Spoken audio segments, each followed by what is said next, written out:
Cotswold was quiet that evening, as it always was.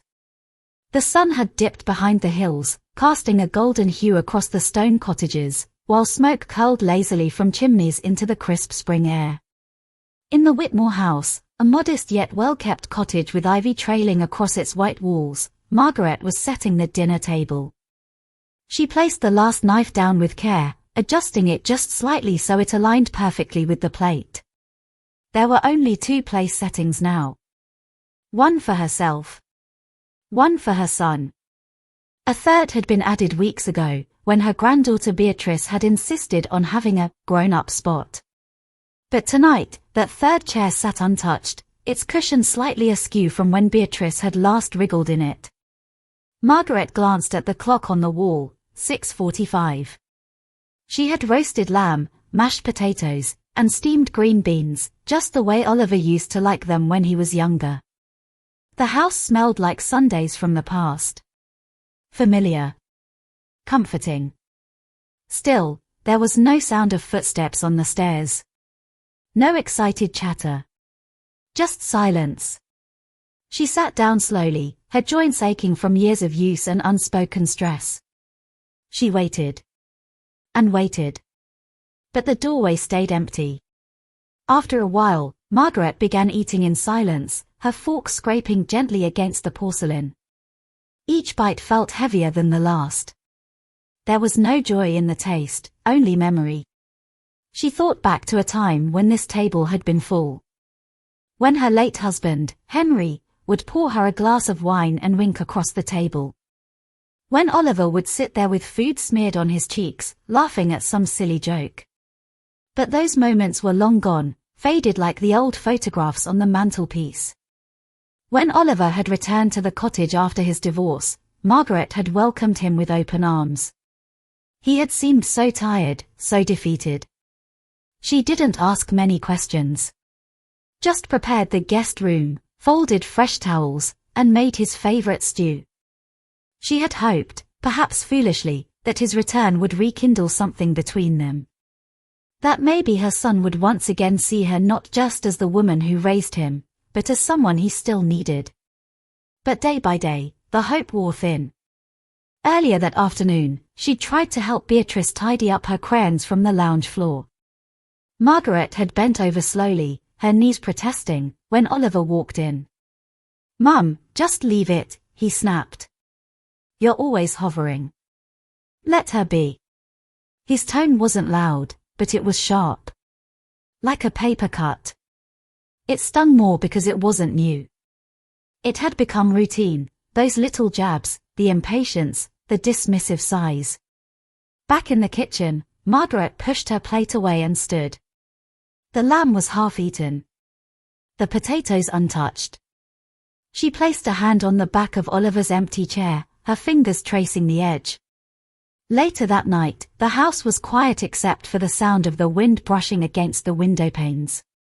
Margaret sat on her bed, folding laundry in silence. A tiny cardigan caught her attention. It was Beatrice's. Pale pink with tiny white flowers embroidered along the sleeves. Margaret smiled faintly, holding it to her chest. Then she heard voices just outside her door. "She means well, Dad," came Beatrice's gentle whisper. "She just doesn't know when to stop," Oliver replied. "It's suffocating. She acts like I'm still 15. Margaret didn't move. The cardigan slipped from her hands and onto the floor. The words echoed in her mind, louder than the wind. Was that what he really thought of her? After everything? She had held him through feverish nights, scraped knees, heartbreaks, and now, through a divorce that had left him broken. She had picked up the pieces without asking why. And yet, she was suffocating. Margaret sat on the edge of the bed for a long time, her eyes fixed on the wardrobe. Beneath it, just visible in the shadows, was a navy blue suitcase. It had once traveled with her to Cornwall, to visit her sister. It hadn't been touched in years. But now, as the wind howled softly and the voices in the hallway faded, that suitcase seemed to call out to her. Not as a symbol of escape, but of choice. The morning came with an overcast sky, casting a pale grey light through the curtains of Margaret's bedroom. She sat by the window with a teacup in hand, steam rising and curling like memories from the past. The blue suitcase still sat quietly under the wardrobe, untouched, but no longer forgotten. Downstairs, the muffled sound of cartoons drifted through the floorboards. Beatrice was up. Margaret could hear her little feet padding about and her giggles that always managed to soften the hardest of mornings. But today, they barely reached Margaret's heart. She turned her gaze back to the window, watching as rain began to dot the glass. She thought of the years that had slipped by, unnoticed like raindrops rolling down the pane. All the birthday parties she planned, the school performances she attended alone, the meals reheated 3 times waiting for Oliver to come home. She had done it all without complaint. But now, she was tired. She set down the teacup and reached for her writing pad. Her hand trembled slightly, not with fear, but with something else, resolve. She clicked her pen and started to write. Dear Oliver. You once told me I was the strongest person you knew. I've held on to that for many years, especially on the nights I felt forgotten. But lately, I've started to wonder what strength really means. Is it being there, always? Even when unappreciated? Or is it knowing when it's time to step back? She paused, her eyes welling slightly. Not enough to cry. Just enough to feel the sting. I love you, and I always will. But love cannot live in silence forever. I've decided to take some time away, not as punishment, not in anger, but for peace. Maybe distance will help us both see things more clearly. With all my heart. Mum. She folded the letter carefully and placed it inside a cream envelope. Her fingers traced Oliver's name on the front before she left it by the kettle. He would see it when he made his usual morning coffee. Margaret packed slowly. Only the essentials. A few changes of clothes, her knitting kit, an old paperback she hadn't had the chance to finish. She paused at the small photo frame on her bedside table. It was a picture of her holding Oliver as a baby, his cheeks rosy, her eyes youthful and full of hope. She hesitated, then left it behind. Downstairs, she could hear Oliver's voice now, impatient, searching. Mum. Where's Beatrice's raincoat? Mum. Margaret took a deep breath, zipped the suitcase shut, and lifted it. She moved quietly through the hall, down the stairs, her steps soft against the creaking wood. She caught sight of Oliver in the kitchen, his back to her as he read the letter. His posture changed. He froze. She didn't wait for him to turn. Margaret opened the door and stepped into the morning rain, the suitcase rolling behind her. The cold drops kissed her skin, but she didn't flinch. At the end of the lane, she hailed the village bus. It was nearly empty, save for an old man with a walking stick and a young woman nursing a coffee. She sat by the window and watched as her cottage faded from view. Not with bitterness. Not with regret. But with a sense of quiet liberation. Oliver stood in the kitchen long after the front door had shut. The letter trembled slightly in his hands. Around him, the house felt hollow. Like someone had taken the warmth out of it and left only furniture behind. He didn't rush to the window. He didn't run after her. He just stood there, the silence folding in around him like fog. Beatrice toddled in, wearing one pink Wellington boot and holding a juice box upside down. Daddy, where's Grandma? She asked, her wide eyes searching for something familiar. Oliver crouched, holding back the storm building inside his chest. She's just gone out for a bit, love, he said softly, tucking a strand of hair behind Beatrice's ear. She nodded, unconvinced, and walked off to her toys. He looked down at the letter again. His mother's words were etched deeply, more than ink. They were confessions, heavy ones, left unspoken for far too long. He'd been so focused on his career, on giving Beatrice everything she could possibly need, that he hadn't seen what his own mother had slowly become, a shadow of herself, smiling through exhaustion. That night, after Beatrice had gone to bed, Oliver walked into his mother's room. The air was still. A soft lavender scent lingered. Her slippers were still neatly by the bed. Her favorite knitting needles lay beside a half-finished scarf. Everything looked the same. Except for her. Gone. He picked up the scarf, fingers brushing the soft wool. His throat tightened. He could almost hear her voice in the quiet. "You forget things, Oliver. But I remember them all." He sat down slowly on the edge of the bed, scarf in hand, and let the weight of everything press down on him. In the days that followed, Oliver tried to carry on as usual. He took Beatrice to nursery, made breakfast, folded laundry. But each small task reminded him of Margaret. The smell of the tea towels. The way the windows didn't quite shut properly in the sitting room, something she always reminded him to fix. The silence that greeted him when he came home was no longer peaceful. It was sharp. Accusing. And Beatrice noticed too. "Why doesn't Grandma call?" she asked one evening, clutching her teddy at bedtime. "She always tells me good night." Oliver had no answer. He realized he didn't even know where she'd gone. No phone call. No address. No clue. Just, gone.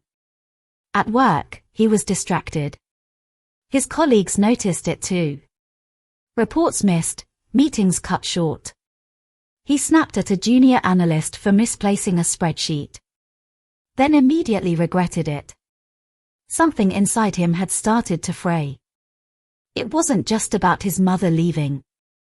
It was the dawning awareness that she had already been slipping away for a long time. Quietly. Gracefully.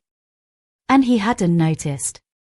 One evening, after putting Beatrice to bed, he found himself standing in front of the hall mirror. He stared at his reflection, creased shirt, tired eyes, a man who looked like he'd been running a marathon in place. He whispered to no one, "Why didn't I see it sooner?" But the mirror, like the house, offered no reply. Margaret had not traveled far. Just an hour's train ride south, to a quiet seaside town she'd once visited with her late husband. A place where the sea met the shore in soft whispers, and the streets were lined with pastel cottages and little bookshops that smelled of salt and ink. She had rented a small flat above a bakery. The scent of freshly baked bread drifted in every morning, waking her before the sun even fully rose. It was humble, this new space, creaky floorboards and one squeaky window, but it was hers. Hers alone. For the first time in years, Margaret sat with a cup of tea in absolute silence, not needing to rush anywhere, not waiting for the sound of Beatrice's tiny feet or Oliver's voice calling her for help. She loved them both, deeply, but she had given everything.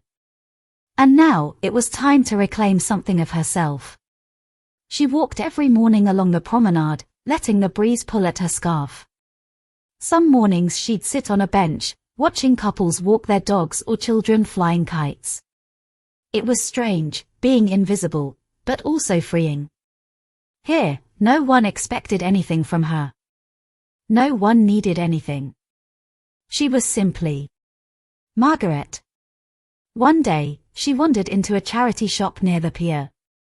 It was filled with old furniture, dusty records, and forgotten treasures.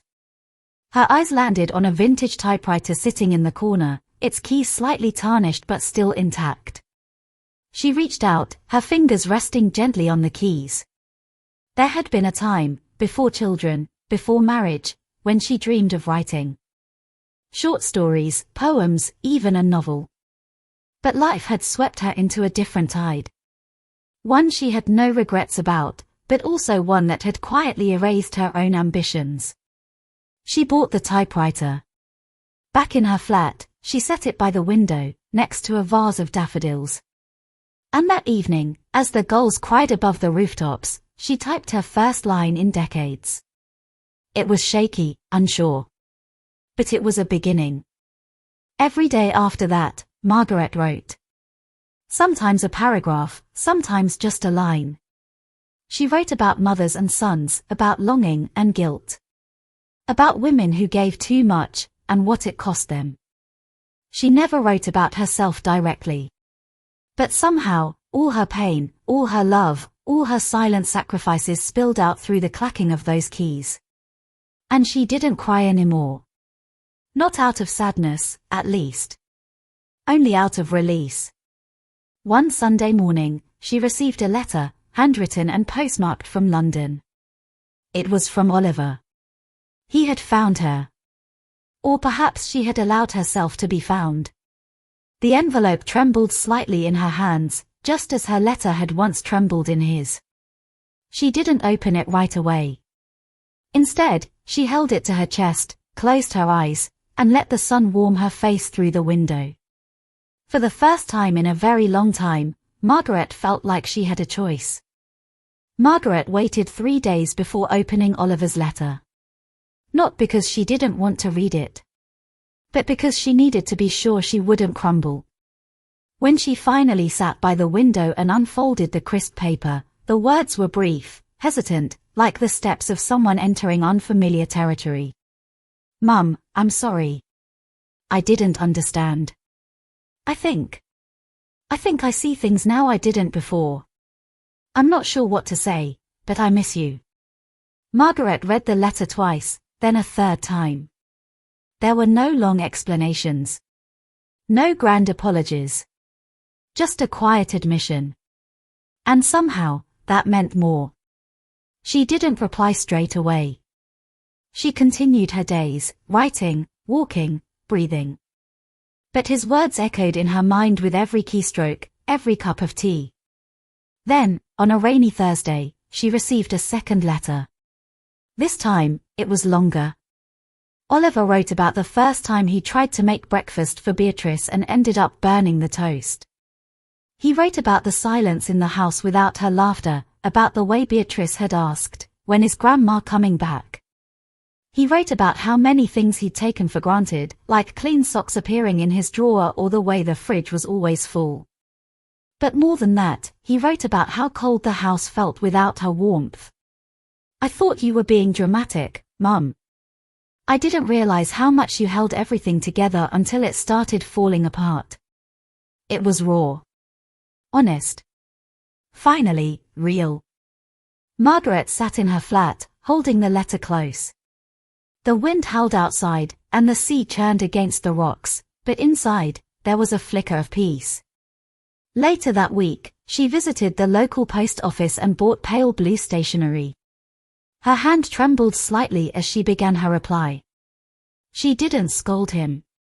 She didn't explain her pain in detail. She simply wrote about the daisies blooming outside her window, the way she had taken up writing again, and how she had found a rhythm in her days that felt kind. "I'm not angry, Oliver," she wrote. "I'm tired. But I'm healing. I needed you to understand, not because I wanted you to feel guilty, but because I couldn't continue living as if I didn't matter." She folded the letter carefully, sealing it with a deep breath. The next day, she received a photo from Oliver. It was Beatrice, wearing Margaret's old scarf and grinning ear to ear, her cheeks rosy from the cold.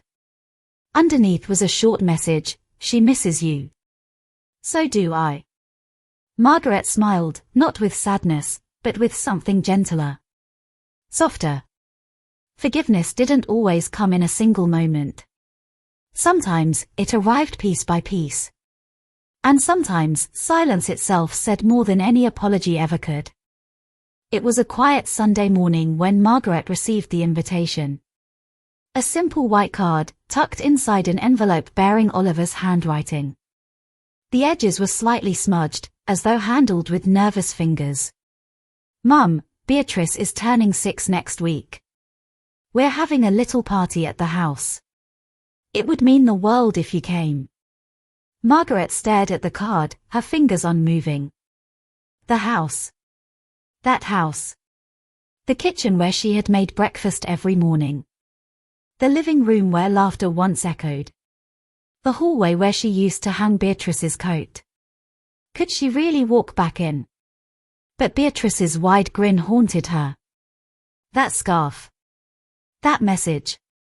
She remembered the way her granddaughter would press her small hand into hers, as though trying to hold the world in one tiny palm.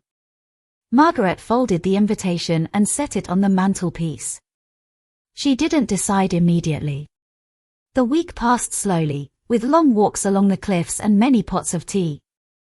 She sat at her desk, watching the gulls dance in the sky, her pen still but her heart restless. She finally replied with a postcard from Whitby. On the front, a painting of the harbour at dusk. On the back, a short message. I'll be there. Love, Mum. The morning of the party, Margaret chose a navy dress and wrapped her favourite shawl around her shoulders. As she stepped into the cab, her hands trembled, not from age, but from anticipation. When the car pulled up outside the familiar house, her breath caught. Nothing had changed. The ivy still crept along the brick wall. The swing Oliver had built for Beatrice still hung from the oak tree, swaying gently in the breeze. She stood at the gate for a long moment before pushing it open. The door swung wide before she could knock. Beatrice flew into her arms with such force that Margaret nearly lost her balance. Nana, she squealed, burying her face into Margaret's neck. Tears pricked Margaret's eyes as she held the little girl tightly. Oliver stood a few feet back, awkward, uncertain. His shirt slightly wrinkled, his expression somewhere between hope and guilt. Come in, Mum, he said softly. She stepped inside.